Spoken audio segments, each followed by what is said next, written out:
दोस्तों, आज पेश है आपके सामने सोने की मूर्ति। राज कॉमिक्स की है ये कवर प्रेस्टीज का।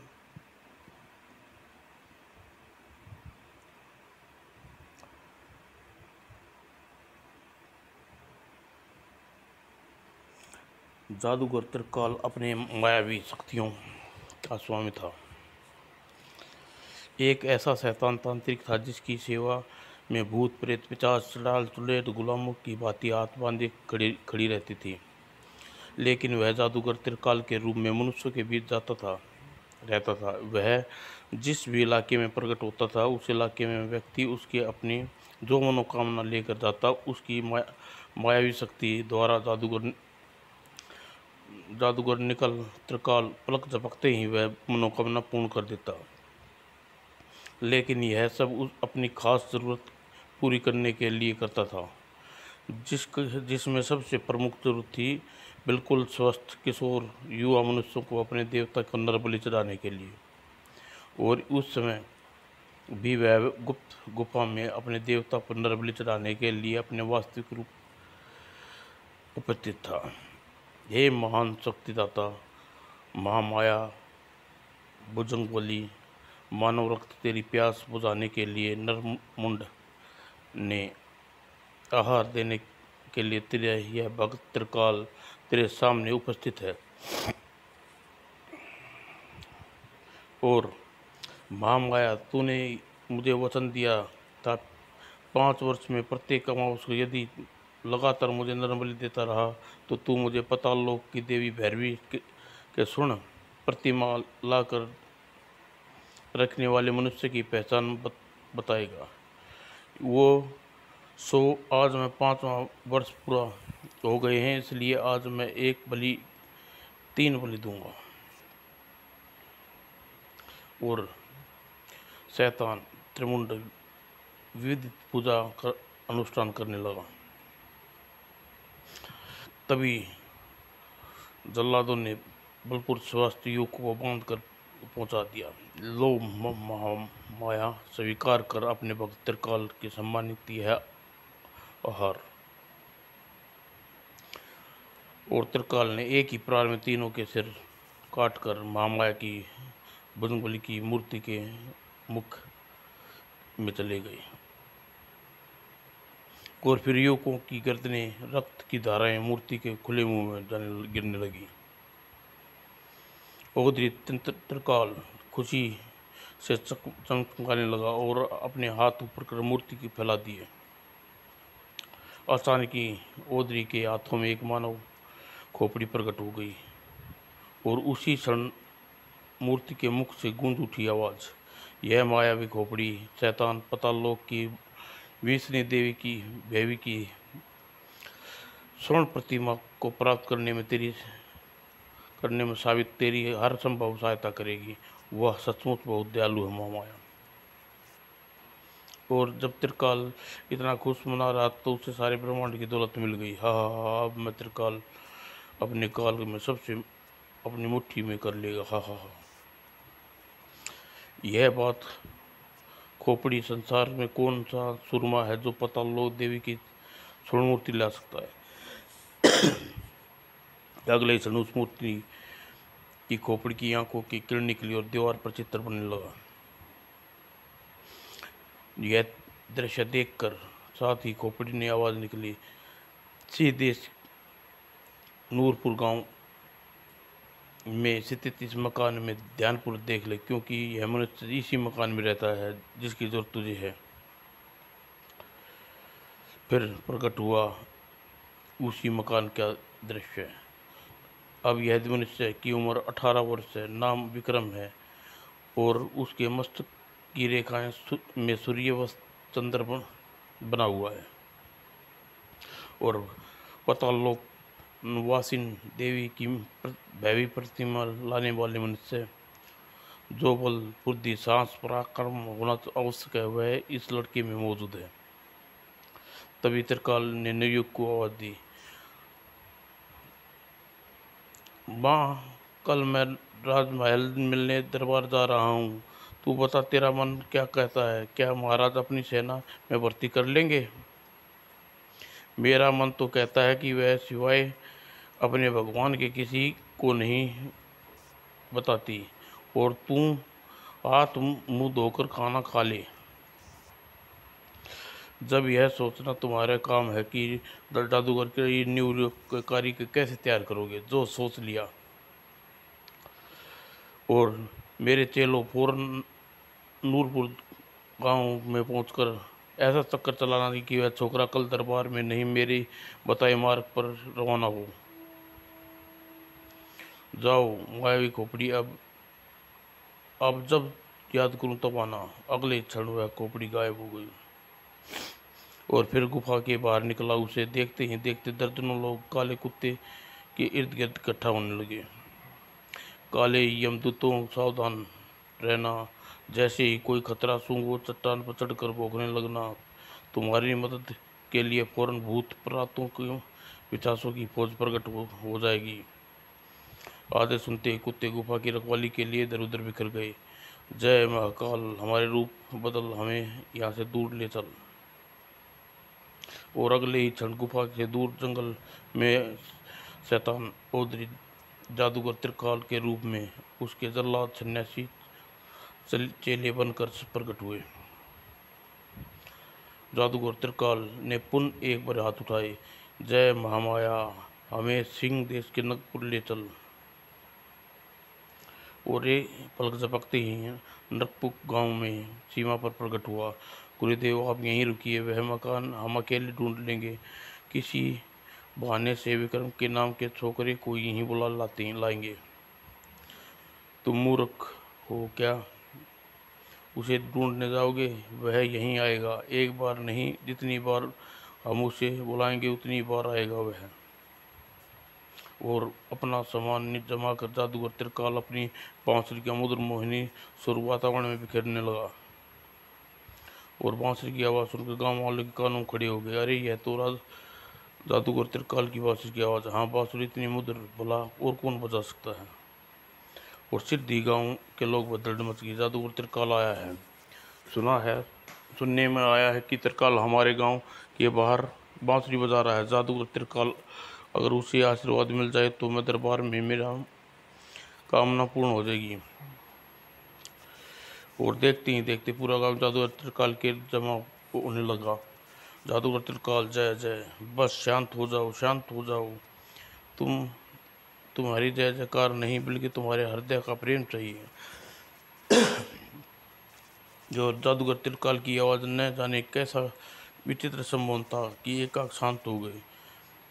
सब एक साथ बोलो, जादूगर का चमत्कार देखोगे? हाँ हाँ देखेंगे। और फिर जादूगर त्रिकाल ने एक के बाद एक कई जादूगर चमत्कार दिखाए। ओह, ये अभी अभी त्रिकाल जमीन पर खड़ा था, एक पलक झपकते ही हाथी पर बैठ गया। और फिर अचानक दर्शकों में से एक लड़की को अपने पास बुलाया और किसी को समझने से पहले उस लड़के का सिर अलग कर दिया। लेकिन आचार्य धड़ अलग होने के बावजूद भी सिर जमीन पर नहीं गिरने की बजाय हवा में चित्तित रहा। नहीं नहीं, घबराना मत, अपने जादूगर के इसका सिर काटा है। सिर दोबारा इसलिए धड़ से अलग जोड़कर पुनर्जीवित कर दूंगा। दूसरे से सभी लोग अरे वाह, यह तो सचमुच कमाल हो गया। और किसी ने त्रिकाल के मुख से लगा विक्रम की ओर दौड़ा। मेरी माँ, जो अपनी आंखों से कुछ भी नहीं देख सकती, लेकिन जादूगर त्रिकाल की दया है, वह आंखें सब कुछ देखने लगी जाए।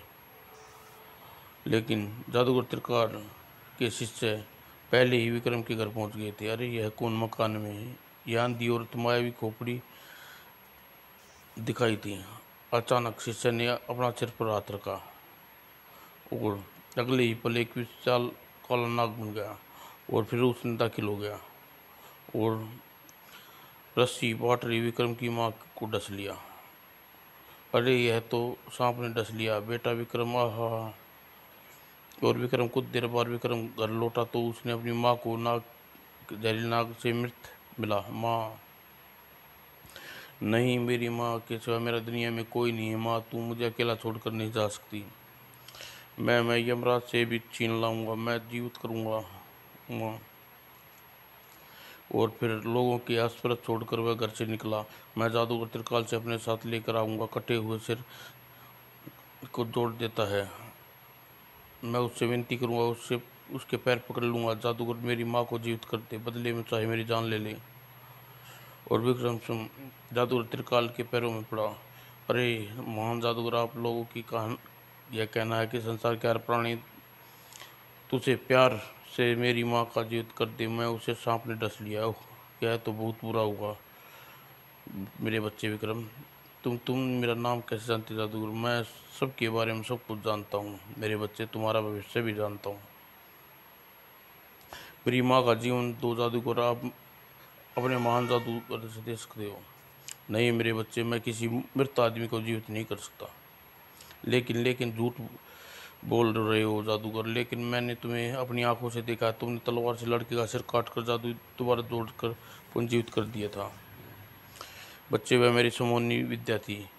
उस जादू के द्वारा लोगों को आंखें ऐसी देखती हैं जैसे मैं दिखाना चाहता हूँ। लेकिन मैं तुम्हारी बात पर ऐसे विश्वास नहीं करूँगा।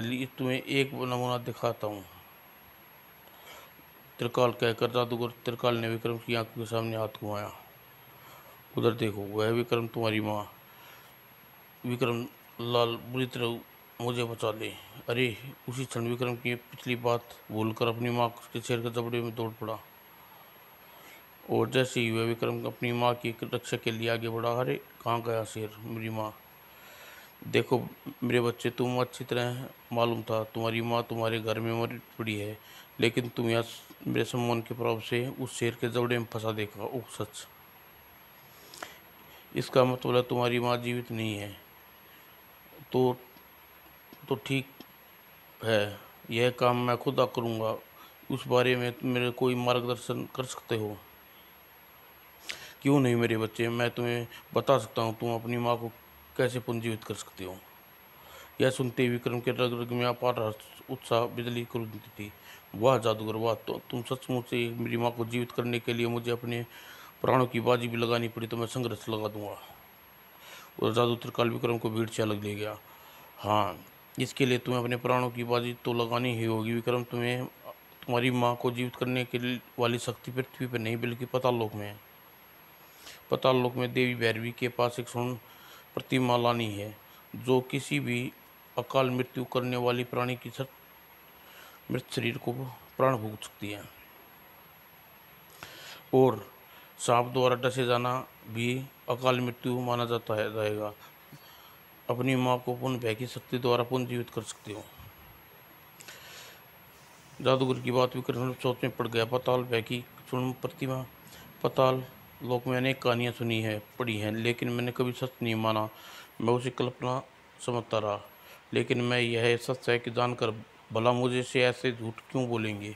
भला यह क्या स्वार्थ होगा इनका? बच्चे, तुम मुझे कुछ सोच रहे हो, वह मुझे अपने जादू से मालूम हो रहा है। ओह, मैं क्षमा चाहता हूँ, दरअसल यह मेरी मूर्खता है। बस रहने दो, शर्मिंदा मत हो विक्रम, क्योंकि यह सब बातें सोचकर तुमने अब सिद्ध कर दिया है कि तुम विवेक, अपनी तर्क शक्ति, सोच विचार के बिना कार्य नहीं करोगे। मैं तुम्हें ये पाताल लोक के बारे में मार्ग बताऊंगा, तुम्हें मेरे साथ चलना होगा। ठीक है, मैं अपने घर लोगों को समझा कर आता हूँ कि मेरी माँ ना लौटे, मेरी माँ का अंतिम संस्कार ना करे। और शोर से निश्चित हो, तुम वापस लौटोगे तब तक तुम्हारी माँ मेरे शरीर के उपचार के दौरान सड़ने व नष्ट न होने से बचाऊंगा। सचमुच आप कितने दयालु हैं, महान हैं। नामालूम लड़के के इतना कष्ट उठाने के लिए तैयार हैं, जिससे आप अपनी अनमोल सेवाएं के बदले मुझे देने के लिए आपके इन आंसुओं की व्यर्थ में बातें न करो। अपनी आंखें मूंद लो ताकि मैं तुम्हें प्रस्थान करें। आंखें बंद करने के पश्चात कैसे होगा जादूगर? और आंखें बंद करो, फिर स्वयं जान जाओगे बच्चे। और इधर विक्रम आंखें मूंदी और जादूगर ने दोनों हाथों पर उठा लिया और कोई मंत्र पड़ा और अगले ही पल गायब हो गया। अरे गायब हो गए, विक्रम भी साथ गया। अब खोलो आंखें बच्चे। ओह, मैं यहाँ कैसे आ गया? बताओ न जादूगर, मैं यहाँ कैसे पहुँचा? वह स्थान कौन सा है? यह मेरा एक गुप्त स्थान है, यहाँ मैं रहता हूँ, इसलिए तुम्हारे स्थान के बारे में बताना कुछ नहीं बताऊँगा। आंखें बंद करने की पलक झपकते ही तुम्हारे गांव के सैकड़ों मील दूर अपनी जादुई शक्ति से तुम्हें यहाँ ले आया। हे भगवान, यह काले कुत्ते कितने विशाल और भयानक हैं। इनकी विशालता और भयानकता काले कुत्ते मैंने अपनी ज़िंदगी में नहीं देखे। कुत्ते जादुई हैं। समय आने पर सब समझ जाओगे मेरे बच्चे। अब अपना काम हो जाने के बाद तुम्हें इन्हीं का सामना सामना बना दूंगा। गुरुदेव, पहले हम अंदर सफाई कराएं, फिर आप अंदर चल जाइए। ठीक है ठीक है। अंदर काफ़ी धूल मिट्टी जमा हो गई होगी। और विक्रम नहीं चाहते थे कि विक्रम उसकी वास्तविकता का कोई अभ्यास हो, इसलिए अब तुम उस सारी चीज़ों को छुपाओ जो कल इस तरफ, मैं इस तरफ की छुपाता हूँ। ठीक है सामान। और दोनों शिष्य अपनी जादुई शक्ति द्वारा भेद प्रकट करने वाली चीज़ों को गायब करने लगे और कैदियों को मच्छर बनाकर दीवारों पर चिपका जाओ। यह कोठड़ी सुंदर मंदिर बन जाए। और पलक झपकते ही और फिर उस गुफा में वातावरण पर किसी मंदिर के वातावरण जैसा पवित्र हो गया। महामाया की अष्टभुति कुछ समय के लिए अपना दृश्य हो जाए, बड़ी कृपा होगी। और जब विक्रम जादूगर त्रिकाल के साथ गुफा में प्रवेश किया, वह अद्भुत वीक्षण, कितने सुंदर और अद्भुत मूर्तियां हैं। इनके बनाने का निश्चय ही संसार में श्रेष्ठ कलाकार होगा। यह मेरे इष्ट देव जिसने आशीर्वाद की मैंने अमृत जादू तथा मायावी शक्तियाँ प्राप्त की हैं। और मेरे बच्चे, तू इस दीवार की पार देख रहा है, सचमुच भगवान शिव की सुंदर मूर्ति है। अगले ही क्षण जादूगर त्रिकाल अपनी मायावी शक्ति से दीवार में एक छेद प्रकट किया। ओह, मूर्ति गायब हो गई, चित्रपट हो गया। यह वो जो जंगल दिख रहा है मेरे बच्चे, इसका नाम बैकी जंगल है। इसमें आज तक कोई मनुष्य प्रवेश नहीं कर पाया, क्योंकि इस जंगल की चारों सीमाएं भयंकर राक्षस दैत्य असुर रूप में पहरा देते हैं।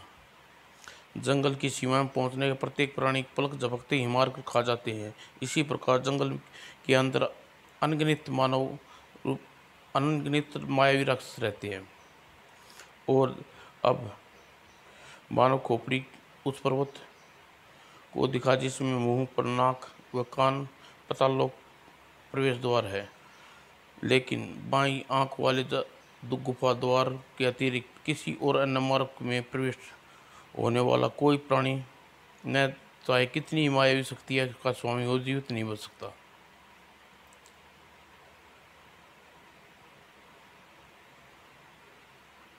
जागर की बात समाप्त होने से चित्रकूट में दृश्य बदल गया। इसलिए तुम बाईं आंख वाले गुफा का द्वार पतालोक में प्रवेश करोगे। उस चित्रपट पर पतालोक का नगर देखो, वह अद्भुत सुंदर। इस पाताल नगरी में तुम्हें उस समय तक कोई खतरा नहीं है, तब तक रक्षक तुम्हारे कोई संदेह न हो, अन्यथा तुम अनेक खतरे मुसीबतों का सामना करते हुए नगर के बीच स्थित देवी बैकी के सोने के मंदिर में पहुंच जाना होगा और वहां पर अपने बलबुद्धि साहस पराक्रम से मंदिर के रक्षकों को परास्त करके मंदिर में प्रवेश करना होगा। मंदिर के अंदर तुम्हारा मुकाबला मंदिर के मायावी पुजारी से होगा, जिसकी पराजित करना अथवा चकमा देना तुम्हें मंदिर के पूजा घर तक पहुंचना होगा। यह है पूजा घर। देवी की बैकी की प्रतिमा हाथ में आते ही तुम्हें वहां से गायब हो जाऊंगा मतलब बस जीत जाओगे और अपनी जादुई शक्ति से वहां से गायब करके अपने पास प्रकट कर लूँगा। अपने आप यहाँ नहीं, लेकिन तुम्हारे गांव में तुम्हारी माँ के पास होगी। अरे हाँ, मेरे कहने का मतलब था कि शांति देवी तुम्हारे गांव में तुम्हारी माँ के मृत शरीर के पास वहाँ प्रकट कर दूंगा। अब यह बताओ, जो कुछ मैंने तुम्हें चित्रांत और यह कुछ रोकने और सांस तुम में है, या डर गए तो नहीं गए कि क्या कह रहे हैं आप? डर कैसा?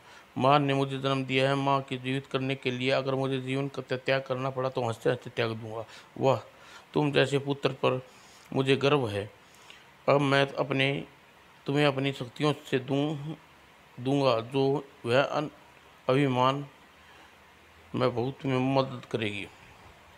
और जादूगर ने अगले क्षण से हवा में हाथ किया। अगले ही पल झपकते ही उसकी हथेली में एक अद्भुत से चमकने वाली गूठी थी। लो, यह गूठी पहन लो और इसे नाग इसके नाग पर जो लिखा है वह पढ़कर सुनाओ। अंगूठी इनका नग अक्सर चमकने लगा। तलवार, भाला, धनुष, 14 प्रकार के मायावी बाण, जादुई रस्सी, तिलस्मी खंजर, यह सब चीज़ें तुम्हें इसका नाम लेने से तुम्हारे हाथ में प्रकट हो जाएंगी। और अचानक जादुई त्रिकाल ने अपने हाथ को आगे फैलाया और हाथ में एक सुनहरी काम काम वाले जूते का एक जोड़ा प्रकट हुआ। इन जादुई जूते को पहनकर तुम हवा में वेग में चाहे उड़ सकते हो। विक्रम ने पुनः फटे पुराने जूते उतार कर जादुई जूते पहन लिए और आंखें बंद करी। उसके बाद आंखें खोलने पर आपको मेरी भय के जंगल में पाओगे।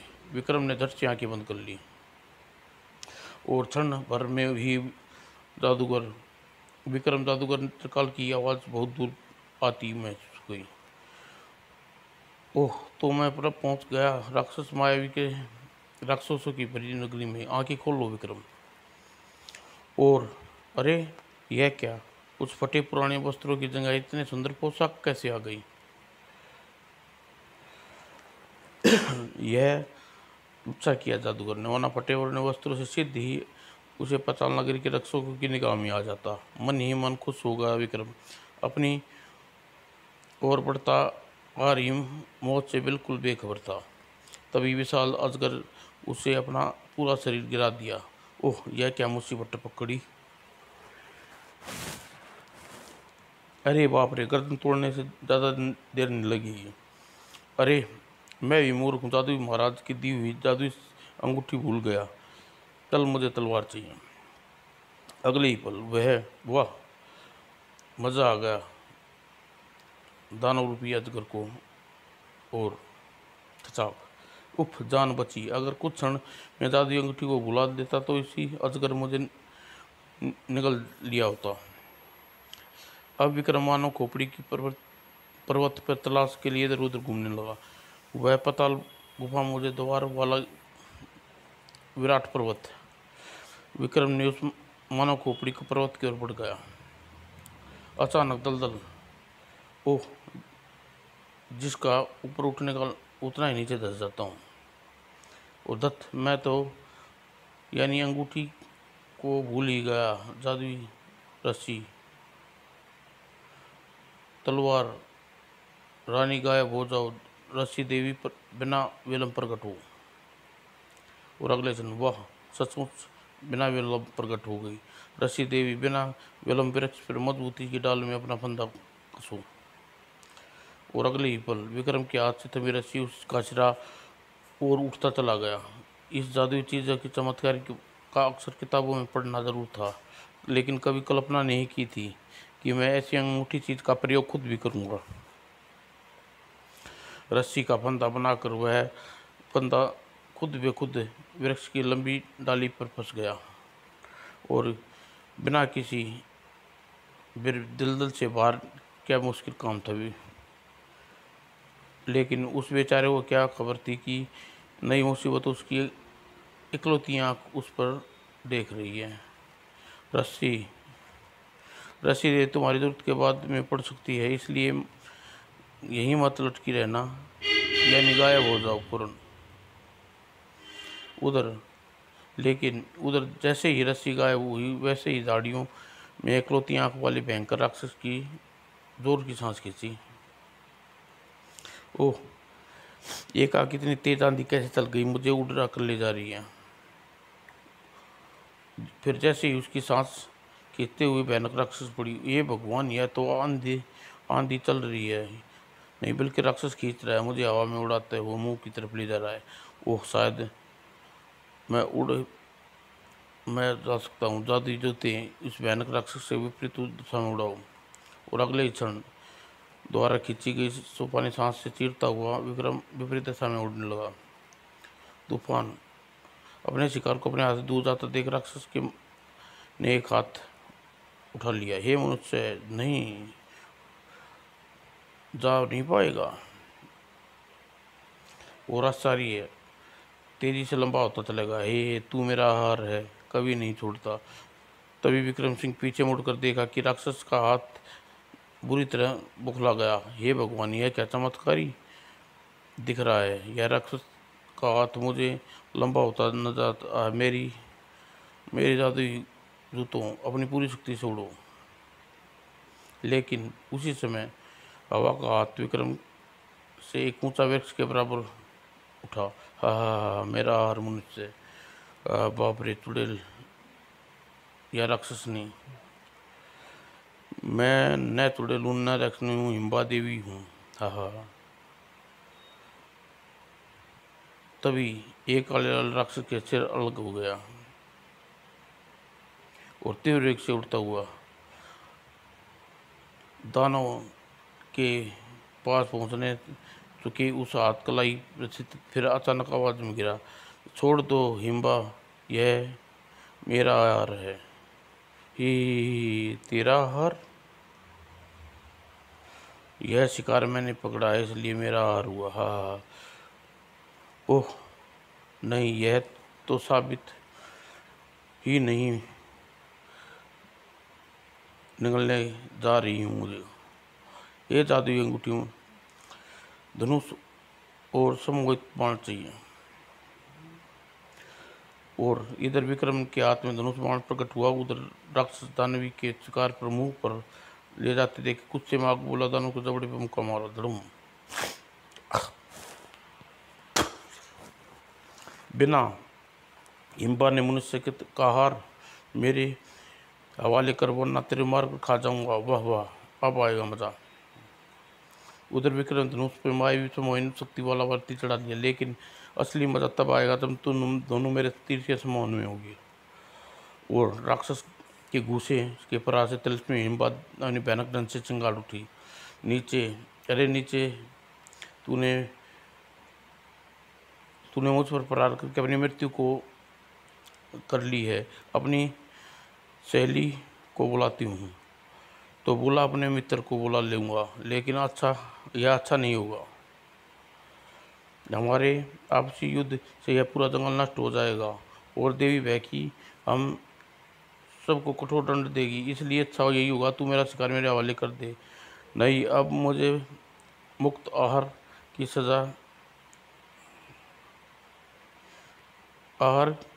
करने की सजा दूंगी।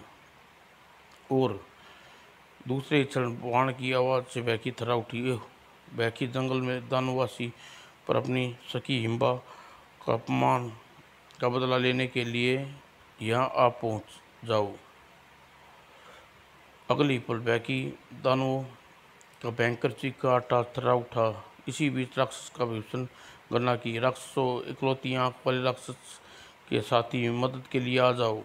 बाप रे, अब निश्चय ही यह जंगल घमासान सर्वनाश हो जाएगा। और इन दोनों विकराल राक्षसों के दानवीरों के बीच न जाने संग्राम में मेरी हड्डी पसली नहीं मिलेगी पूरे जंगल में। इसलिए यह युद्ध रोकना होगा। मेरे लिए यह कोई कठिन काम नहीं है, क्योंकि मेरे पास इस समय मायावी धनुष बाण है। और तभी इस सारे फसाद की जड़ यह मनुष्य, इसलिए पहले से खाकर तृप्त हूँ। अरे हिम्बा, मुझे अकेले को खाने के लिए मरी जा रही है तू तू लेकिन तेरे जंगल में मेरे जैसे हजारों मनुष्य मौजूद है। हजार, लाखों, क्या बकता है मनुष्य? मैं बकता नहीं, सच कहता हूँ। देख, जिधर देखी मेरे जैसे अनेक मुझसे घूमते दिखेंगे। मनुष्य, धरती पर तीर बाण ऐसा अनोखा प्रहार का निकला, वह भी को जंगल में रिक्त प्राणियों को चुका दिया। और अगले क्षण इतने सारे मनुष्य जंगल में घूम रहे हैं, खुले घूम रहे हैं। इतने में तो एक भी मनुष्य पाताल लोक में चला जाएगा तो नर्क हो जाएगा, चबा जाओ सबको। सचमुच इन सारे मनुष्यों को हम 1 महीने तक भोजन, वाह सबके पहले मैं तुझे पेट भरना हुआ, जादू अंगूठी मुझे, पर्वत भेदी बाण चाहिए। और पलक झपकते विक्रम ने एक बाण प्रकट हुआ। हा, बड़ा मुख मुझे चबाने के लिए नहीं, तुझे हिम्बा तेरी मौत हूँ। और दानव के मुंह में पहुंचते उसने पर्वत भेदी बाण मायावी पर छोड़ा। और अगले क्षण और जादूगर जूतों से मानव को पिंडनुमा पर्वत की ओर उड़ ले चल। असली विक्रम गजब की फुर्ती के साथ अपना बचाव करता हुआ लक्ष्य की ओर उड़ गया। अरे नहीं नहीं नहीं, किसी का हाथ। और जैसे ही विक्रम मानव खोपड़ी के पर्वत के निकट पहुंचा, अरे यह कैसा दूत विमान उड़ा चला पर्वत के मुंह से बाहर आ रहा है। मनुष्य शत्रु ने अपने मायावी मोहन से जंगल में उत्पात मचा रखा है, पाताल लोक में घुस जाना चाहिए, लेकिन अपने इस अपराध का दंड बिना भोगे मैं तुम हिल भी नहीं सकता। ओह, यह तो हवा में स्थित हो गया। विक्रम हवा में स्थित करने के बाद विमान पर सवार अति सुंदरी नौजवान ने एक चमकीली गेंद नीचे फेंकी। अगले ही क्षण जंगल में लदर आते मनुष्य गायब हो गई और हवा में स्थित विक्रम एक पिंजरे में कैद हो गया। बैकी जंगल प्राणियों को इस मनुष्य की मायावी संमोहन प्रकाश से मुक्त हो, अतः सब अपने अपने स्थान पर लौट जाओ। जिसके हाथ पैर काट कर मैं वापस इसे तांत्रिक के त्रिकाल के पास भेज दिया जाएगा। इसकी देवी बैकी की स्वर्ण प्रतिभा चुराने के लिए भेजा है। यह तो विद्रोही है राजकुमारी काला, जिसे पाताल लोक की रानी कलावती ने तिलस्मी महल में कैद कर लिया था। यह कैद फिर यहाँ कैसे पहुँच गया? जादूगर, विद्रोही राजकुमार, कुमारी आश्चर्य है, यह यहाँ कैसी आ गई? तभी वह दिव्य विमान वापस मानव खोपड़ी के मुख की ओर चल पड़ा और विमान के पीछे पीछे पिंजरे में कैद विक्रम भी मानव खोपड़ी की पर्वत के मुंह में चला गया। अरे आश्चर्य है, पर्वत के मुंह में प्रविष्ट होने वाले प्राणी जीवित बचते नहीं। फिर राजकुमारी अलका क्यों चली आई मौत के द्वार से? उधर अपनी गुफा में जादूगर त्रिकाल सत्यानाश हुकम भक्त कहाँ से मरी है? विक्रम को कैद करके ले जा रही है यह। ओ क्षमा करना त्रिकाल, अब मैं पर्वत के मुंह में के अंदर कोई दृश्य नहीं दिखा सकती, क्योंकि राजकुमारी शक्ति के मुंह में रोक दिया है। और मैं तुम्हें बता सकती हूँ कि विक्रम की जान खतरे में है। ओह नहीं, चाहे कुछ भी हो जाए विक्रम को मरने नहीं दूंगा। लेकिन विक्रम तो बचाऊंगा कैसे? उसे बचाने के लिए भैकी जंगल में गया तो खुद मारा जाऊंगा, फिर क्या करूं? राजकुमारी अलका कौन थी? तिलस्मी महल से क्यों कैद किया? और तिलस्मी महल में आज़ाद कैसे हो गई? उसने विक्रम को कैसे कैद किया? इस सूचना के हाथ पैर काट कर वापस जादूगर त्रिकाल के पास भेज दिया। इन सब के लिए पाताल का दानव। दोस्तों, अगले भाग आपके सामने प्रस्तुत करूँगा पाताल का शैतान। बहुत सुंदर कॉमेंट है ये।